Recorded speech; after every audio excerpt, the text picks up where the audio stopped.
Hello everyone. Now the next case is Moro Vishwanath versus Ganesh Vittal, 1873, Bombay.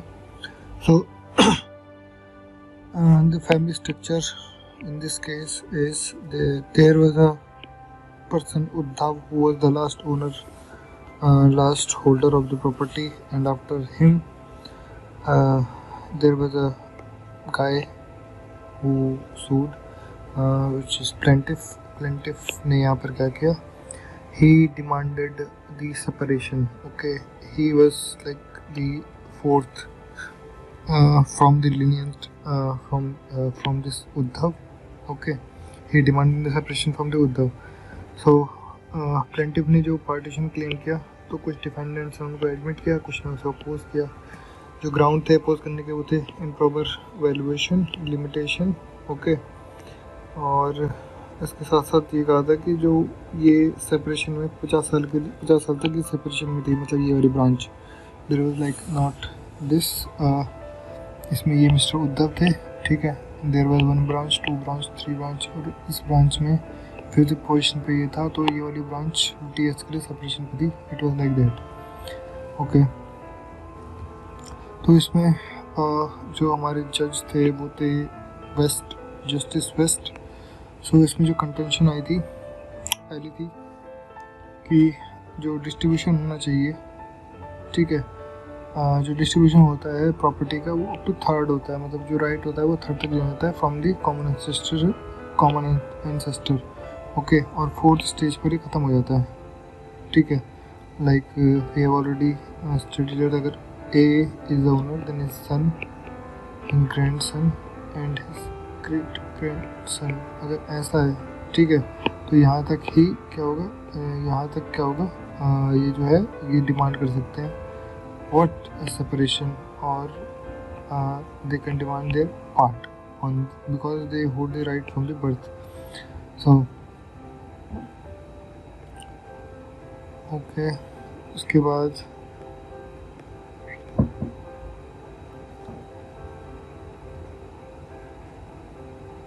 तो इसमें यही था कि सबऑर्डिनेट जज ने तो ये फाइंड किया, ओके, कि ये प्रॉपर्टी है वो सोल सर्वाइव मेंबर को जाएगी, ब्रदर को जाएगी, ठीक है.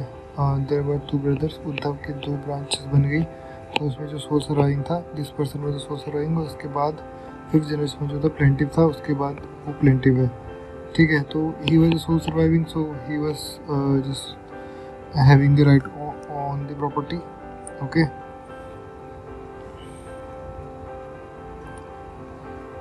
इसके बाद जो वेस्ट, जस्टिस वेस्ट ने ये फाइंड किया कि जो प्रॉपर्टी है, ठीक है, वो ट्रांसमिट हो सकती है कहीं तक भी, ठीक है. Even the 100 degree of consanguinity this property can be transferred. Okay, it doesn't matter कि अगर जो ओरिजिनल ओनर है, ठीक है, उससे कौन सी डिग्री पर ही है, सपोज ये 10th डिग्री पर है या ये 50th डिग्री पर है, ठीक है. Property can be transfer from this person to down there. Okay, there is difference between original owner, okay, and the last holder of the property. Okay, original owner मतलब जिसने वो प्रॉपर्टी खरीद बनाई या एक्वायर की है, ओरिजिनली जिसने वो प्रॉपर्टी अर्न की या परचेज की, जो भी की.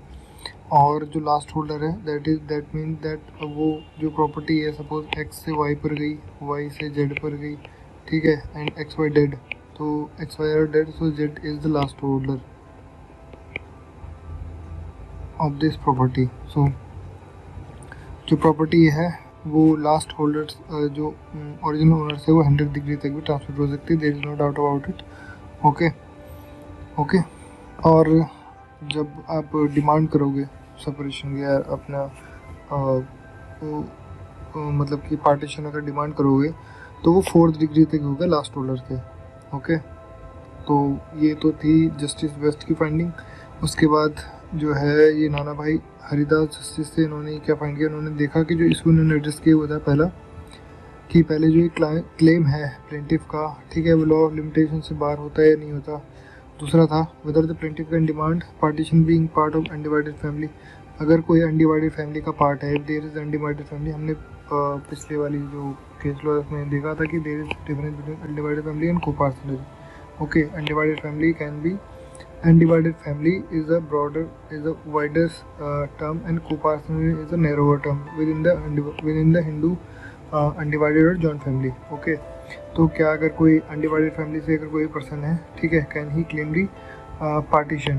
ओके, अनडिवाइडेड फैमिली से. Then third point was that whether the any member of the undivided family, okay, sorry, whether they are the member of the undivided family, मतलब जो हमारा प्लेंटिफ है क्या वो अनडिवाइडेड फैमिली का पार्ट है. This is ये हमने पिछले केस लॉ में जब हमने पढ़ा है उसके अकॉर्डिंग ये पूरा क्लियर हो चुका होगा, क्योंकि अनडिवाइडेड फैमिली में कौन होता है, all the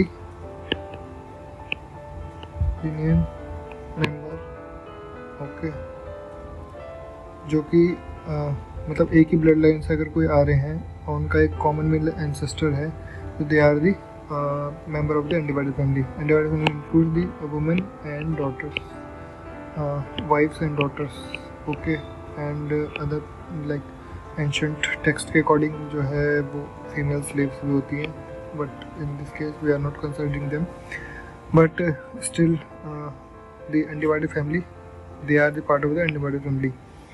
So, next, what share if any they are entitled to. तो इस केस में mainly ये वाला क्वेश्चन डिस्कस नहीं हुआ है, ये वाला क्वेश्चन डिस्कस नहीं हुआ है, ठीक है, ये वाला क्वेश्चन डिस्कस नहीं हुआ है. ओनली दिस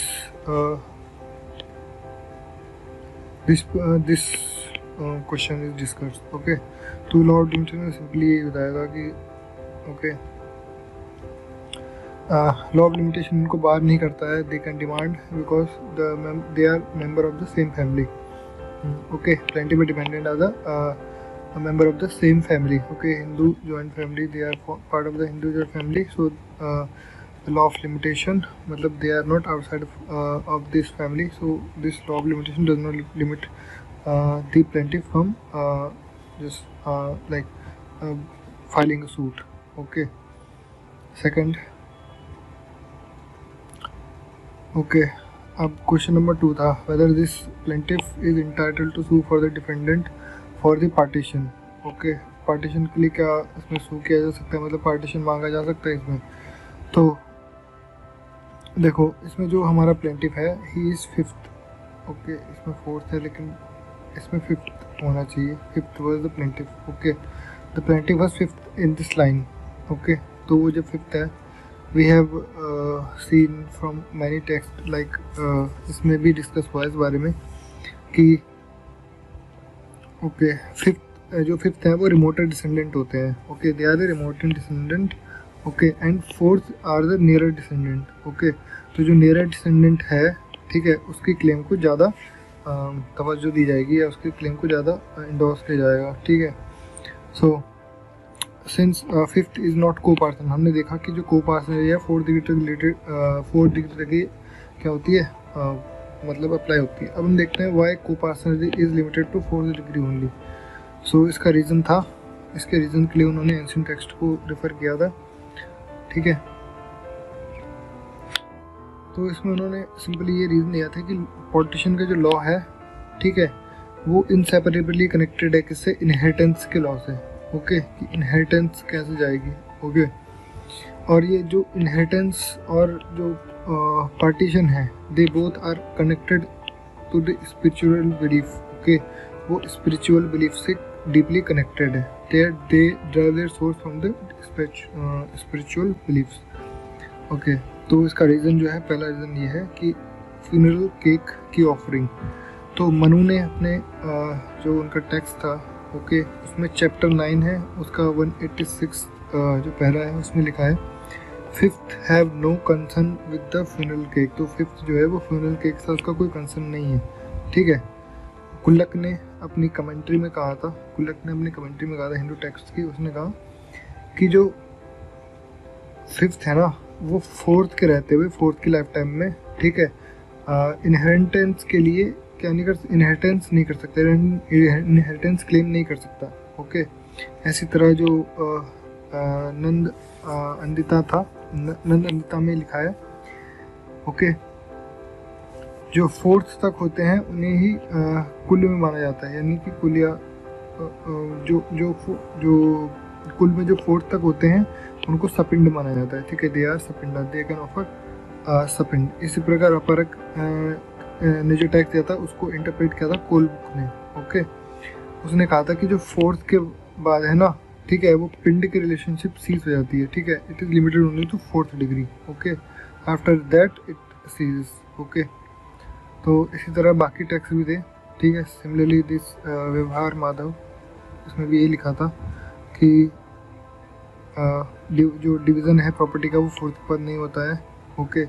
देवला ने भी जो देवलाज जो टेक्स्ट हैं, ठीक है, वही पार्टीशन को गाइड करते हैं, लिमिट करते हैं, ओके। और इस तरफ जो नीलकंठ की इंटरप्रिटेशन है देवला की, उसने भी यही कहा, ठीक है।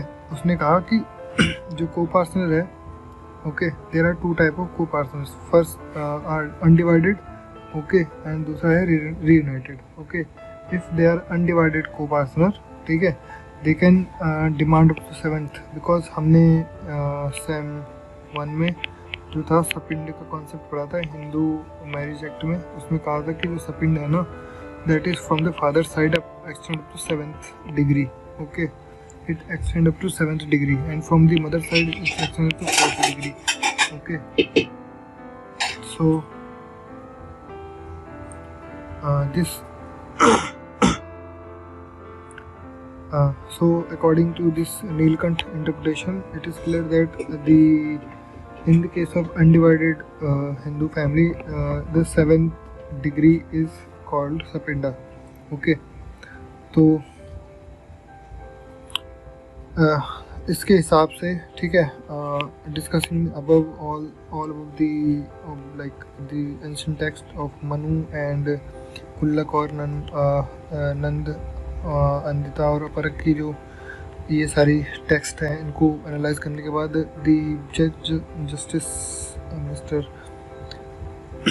Justice Nanabhai came to this conclusion that the partition can be demanded by any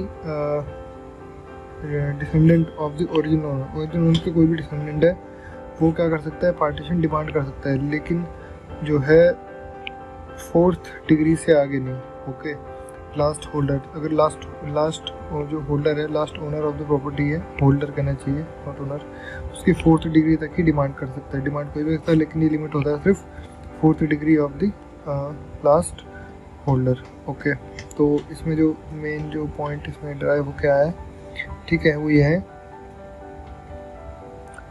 जो लीनियर डिसेंडेंट है, ठीक है, उन जो इनहेरिटेंस है उनका प्रिवेंट होता है, लीनियर डिसेंडेंट का ग्रेट ग्रैंडसन से आगे नहीं होगा, मतलब कि जो इनहेरिटेंस है, okay, that will be limited up to the great grandson, okay.